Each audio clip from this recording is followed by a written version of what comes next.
Bagaimana cara menghadapi orang tua yang bertanya setiap menit, kalau dijawab dia nggak dengar, diulang-ulang lagi. Akhirnya dijawab dengan suara keras, apakah saya termasuk anak durhaka? Ad-darurat, keadaan darurat emergensi, tubihul mahzurat, membolehkan sesuatu yang sebenarnya terlarang. Kau bawa orang tuamu ke THT, telinga, hidung, tenggorokan. Periksakan telinganya, nanti dipasang alat dengar. Dipasang alat dengar. Jangan kau baik, menantunya kurang ajar. Hai menantu, kau baru ketemu dengan suamimu itu umur 20-25 tahun. Selama ini yang membesarkannya siapa? Yang meregang nyawa melahirkannya siapa? Yang 9 bulan 10 hari mengandung siapa? Yang menyusukan 2 tahun siapa? Hari ini saat dia tidak bisa mendengar, membelikan alat dengarnya pun kau berhitung. Padahal kalau kau gendong dia dari Bandung sampai ke Makkah, kau bawa lagi pulang, belum tentu dapat menebus 1 tetes darahnya saat melahirkan engkau. Berapa jahitan robek dagingnya gara-gara melahirkan engkau. Bawa orang tuamu, senangkan dia, bahagiakan dia. Dosa terbesar di antara yang besar, pertama syirik, yang kedua uququl walidain. Kalau ada uang berikan, sehingga kau tidak perlu berteriak. Jangan sampai berteriak. Jangan sampai orang tuamu membawa HP ke servis HP. Nak, HP bapak ibu rusak ya. Diperiksa HP-nya nggak rusak, terus anaknya nggak ingat. Dia tidak menelpon lagi. Berapa kali dia tidak jadi sholat duha karena kau kencing di kaitnya. Berapa kali dia tidak jadi tahajud karena kau menangis sampai azan subuh tiba. Di hari tua ini bahagiakan dia, belikan makanan yang enak, pakaian, bawa dia jalan-jalan. Orang Cina, saudara kita dari Tionghoa, itu sangat menghormati orang tua. Saya pergi ceramah ke Kuala Lumpur, sampai di ke mall.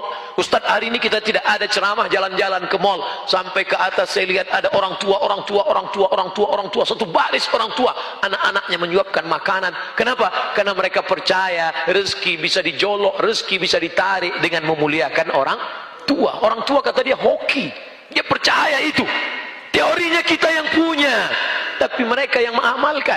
Mana baktimu pada orang tuamu? Jaga orang tuamu. Jangan sampai nanti setelah dia mati meninggal dunia, barulah engkau menangis mencakar dinding. Mama,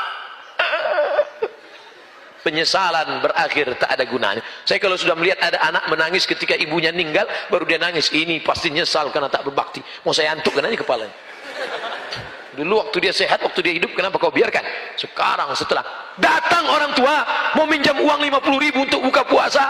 Nah, pinjam 50.000, mama mau beli makan buka puasa. Sebentar ya ma, kutanya istriku dulu. Tak ada gunanya kau jantan gagah perkasa. Tak ada gunanya. Ini kalian yang sebelum nikah masih lajang, katakan dulu, do you marry me? Sudikah engkau menikah dengan aku? Mau. Mau jawab mau aja atau mau banget ya? Tapi engkau akan menjadi to be a second woman. Kau akan menjadi perempuan kedua. Yang pertama siapa? I love my mom. Aku milik suamiku, tapi suamiku milik ibunya. Karena surga di bawah telapak kaki ibu, walaupun kakinya kesemutan. Saya ingin bertanya Pak Ustadz, bagaimana jika kalau sudah janji menikahi seorang akhwat, namun jangka waktu berjalan, semakin saya lihat ketidakcocokan, terutama masalah akhlak, apabila diberi bismillah, apabila dibatalkan atau bismillah dinikahi. Ada sebagian orang melihat orang kesempurnaannya. Manusia tidak akan sempurna. Man talaba akhan bil aibin baqiya bil akhin. Siapa yang mencari kawan sempurna seumur hidup tidak akan berkawan. Menikah bukan mencari kesempurnaan, tapi menutupi kekurangan. Kalau kurang-kurang dikit, ya nggak apa-apa. Yang jadi masalah itu kurang manis, kurang cantik, kurang putih, kurang tinggi, kurang kaya. Kau sudah terjebak pada materialistis. Tungkahul mar'atul arba'. Perempuan dinikahi karena 4-5 liha, karena hartanya. Wali hasabiha, karena keturunannya. Wali jamaliha, beautiful. Wali diniha, karena agama. Ustadz, carikan saya yang ada 4-4-nya Pak Ustadz. Kalau ada 4-4-nya ngapain saya kasih ke kamu? Kau nikah karena hartanya, harta akan binasa. Kau nikah karena sukunya, berapa banyak orang dikeluarkan karena melanggar pantangan suku. Kau nikahi karena bentuk rupanya, perempuan adalah bunga. Bunga kuntum, mekar, harum, semerbak, cantik dan indah. Setelah itu dia akan kuning, layu dan mati. Bunga yang tak layu hanya bunga plastik. Banyak sekarang perempuan ingin tidak layu, maka wajahnya plastik semua. Hidung plastik, pipi plastik, dagu plastik, alis plastik, bulu mata plastik, lentik plastik. Ada orang bakar sampah layu. Oleh sebab itu maka nikahilah dia karena akhlaknya. Ketika kau melihat rasanya kau tidak sanggup, engkau bekerja direktur BUMN, mengurus negara, mengurus kampus. Kalau kau dapat perempuan yang baik, tugasmu cuma satu. Tapi kalau kau dapat yang tidak baik, tugasmu jadi dua. Kampus lagi, rumah lagi, negara lagi, rumah lagi. Akhirnya ribet, semua tidak terurus. Maka menurut saya Pak Ustadz ini tidak cocok, tidak layak. Akhirnya saya cari yang lain. Enggak apa-apa, pertunangan tidak semestinya menjadi pernikahan. Pertunangan itu bagian dari pengenalan. Kenalan enggak perlu lama-lama. Syuaib punya anak gadis cantik, menikah dengan Musa. Mereka tidak ada pacaran, enggak ada kenalan sampai lama-lama. Apa kata anak Syuaib? Inna khaira man ista'jartal qawiyul amin. Ayah, kalau kau mau mencari pekerja, orangnya punya dua sifat, qawiyun, kuat, amin, amanah. Ini orangnya. Ini orangnya ya. Kamu sudah lama kenal dia? Baru tadi. Dari mana kamu tahu dia kuat? Saya ngantri mau ngambil air. Sumur itu tertutup batu besar, bergelinding dari atas bukit, tertutup pintu. 30 orang menggeser sumur, tidak ada yang bisa. Tiba-tiba datang sesosok Musa, dia geser sendiri, terbuka. Lalu apa kata orang kampung? Musa, silakan ambil air. Musa melihat ada perempuan di belakang antrian, ladies first. Akhirnya perempuan itu mengambil air. Tentu kalau sudah tertanam budi, pisang emas bawa berlayar, masak sebiji di dalam peti, hutang emas dapat dibayar, hutang budi dibawa mati. Nah, akhirnya termakan budi. Maka kalau kau mau mengambil hatinya, tanam budi dulu. Jangan bertanam tebu di tepi bibir, cuman lipstick ngomong manis aja. Nanti ku bawa liburan ke sana, akan makan ini. Sekarang nggak ada. Musa tidak begitu. Kesan pertama begitu menggoda. Dia dorong itu batu, ini orang bisa ngambil air. Dan perempuan itu bisa. Dari mana kau tahu ini orang kuat? Karena aku melihat dia, ayah, mendorong. Dan ini orangnya amanah ya. Dari mana kau tahu dia amanah? Tadi saat kami berjalan, aku di depan, dia di belakang. Bertiup angin kencang. Zaman dulu perempuan kalau bertiup angin kencang, nampak lekuk tubuhnya.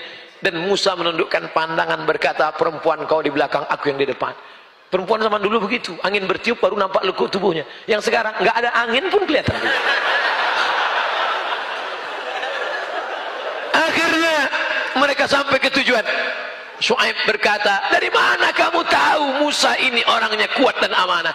Dia kuat karena sekali dorong, dan dia amanah karena dia tidak mau aku di depan karena nampak lekuk tubuhku. Berapa lama mereka berkenalan? Hanya dari sumur ke rumah. Engkau kenalan sama dia sudah berapa lama? Sudah 2 tahun, habis cap jempol semua dari ujung rambut sampai ujung kaki.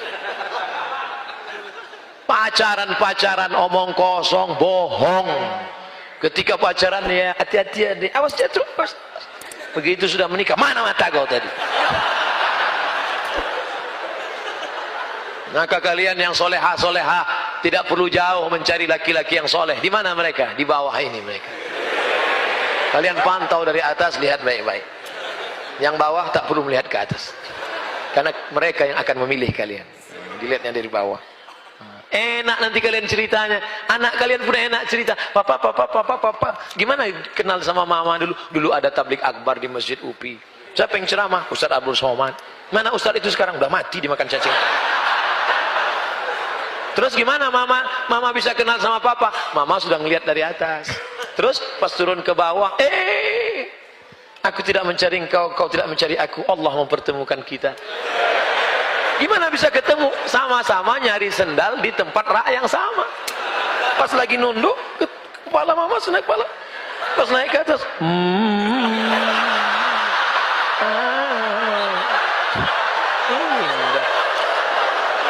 Masya Allah. Sekarang banyak orang tua tidak bisa menceritakan pertemuan dengan anaknya. Banyak orang tua nggak bisa menceritakan pertemuan dia dengan anaknya karena cerita itu tidak indah untuk diceritakan. Mama, dulu ketemu dengan papa gimana? Salah sambung.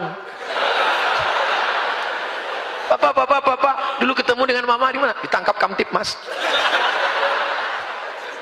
Jikalau kita ingin tahajud, seorang anak muda, boleh nggak satu rakaatnya 30 juz? Ada ndak orang yang pernah melakukan itu Pak Ustadz? Ada, zaman sahabat Nabi. Rakaat pertama 15 juz, rakaat kedua 15 juz hafal Quran. Kalau engkau baca rakaat pertama 30 juz, rakaat kedua kau baca apa?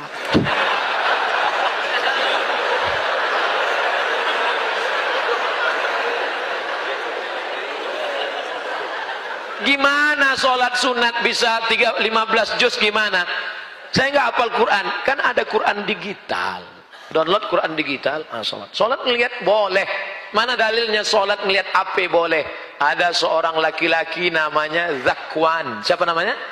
Za, bukan za, pakai zal. Letakkan ujung lidah di gigi atas. Zakwan. Ada za, ada za, ada ja, ada lo. Jadi jangan sama. Ini nanti ijazah. Za. Namanya Zakwan. Zakwan jadi imam dan dia melihat mushaf. Itu dalil boleh sholat melihat mushaf. Maka nanti lihat. Tapi letak kantong, jangan terlalu banyak gerakan. Letak sini. Yang letaknya di belakang, tersepit pula. Langsung. Ghairil maghdubi 'alaihim waladdallin. Amin. Bismillahirrahmanirrahim. Alif lam mim. Dzalikal kitabu la raiba fihi hudal lil muttaqin. Tapi HP-nya dinonaktifkan. Ya nanti ada masuk. Ya sebentar.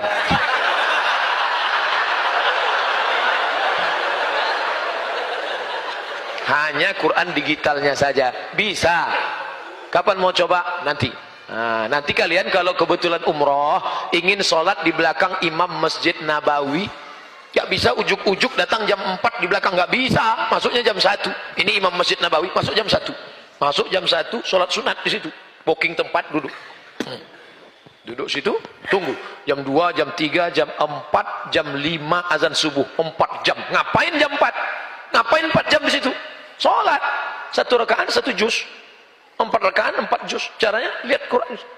Tegak lihat. Begitu pas hampir azan batal.